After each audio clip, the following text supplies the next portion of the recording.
gagged. They said, honey, come here and tell us what you know. And she went and told him, and then they said, okay, you're under national security. Don't tell anybody. Well, she broke about a year ago that gag order and said to the world, I listened to transmissions, this is Sybil Edmonds, with the CIA commanding al-Qaeda and other criminal groups in narcotics trafficking, weapons trafficking, child kidnapping.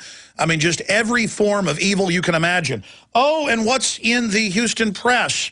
What's in other news today? WikiLeaks. Texas company helped pimp little boys in Afghanistan. I mean, this is always coming out about DynCorp. It's been in congressional hearings. And, oh, now they have it on Fox. Oh, we have to help the Taliban grow the opium that's being breaking records in its production and shipping it in to the U.S., or al-Qaeda will get the money. See, now they hide it all in plain view. In spy talk in the Washington Post, the CIA comes out a few months ago and says, yeah, we made a fake bin Laden video. They come out and they admit, yeah, we lied about WMDs. They come out and go, yeah, we're helping them grow the opium. Yeah, it's in federal court that Blackwater, now XE, it's coming out in these sworn depositions about the naked parties, the drugs, the shooting people for fun on the highways. We've already got video of other contractors and troops killing people for fun. We have all of this information. And just more and more of it comes out. It turns out the Iraqis were telling the truth about the contractors and others just running around shooting up buildings and cars and people in broad daylight for fun. In fact, we first learned about it because many of these contractors and groups would put Elvis music to it and post it on YouTube of them just sitting off the side of the highway, just shooting up minivans and cars in downtown Baghdad for their own enjoyment.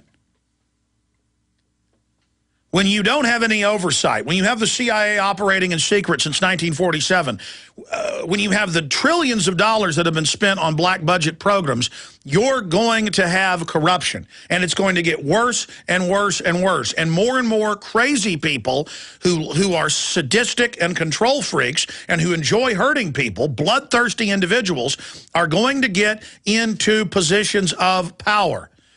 And so what we know is there has been basically a competition in Western governments in the last 60 years or so to see who can be more corrupt, who can be more deceptive, who can lie the best, who can make the biggest payoffs, who can steal the most money.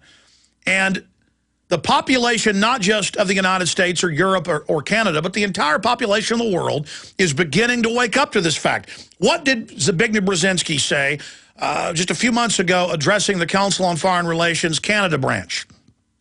He said, for the first time in history, humanity is awake and staring at the elite, staring at the global power blocks, the Anglo-American establishment, and that there's going to be intensified resistance to globalism. And the once arrogant Council on Foreign Relations looked like they'd seen a ghost. Looked like they'd opened their front door and seen a monster at it. Frankenstein. They're scared. And that makes the ruling class very, very dangerous right now. People know they've been lied to over and over again.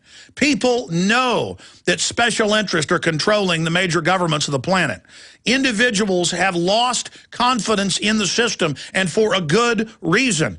And how is the establishment responding worldwide? With police state, with surveillance, with secret police, with provocateurs, with intimidation. CNN and others have reported that tourism is down in the last 5 years to the United States by upwards of 34%. That $9 billion a year conservatively is being lost because foreigners, whether it's from Africa or Asia or Latin America or Europe, don't want to come here. They know a Orwellian police state when they see it. They know when TSA is groping them and sticking their hands down their pants and putting them in the naked body scanners that this isn't freedom. They know when major retail stores across the United States put literal telescreens in at the checkout counters saying, watch other shoppers, report to Homeland Security. They know that that's creepy, absurdist, almost cartoon level corruption. I mean, it's hard to believe even as it happens. because it's so wild. It's so bizarre. It's like a Kurt Vonnegut book that he wrote back in the 1950s about an absurdist police state future. It's that crazy. Of course, we know Kurt Vonnegut was a 9/11 truther.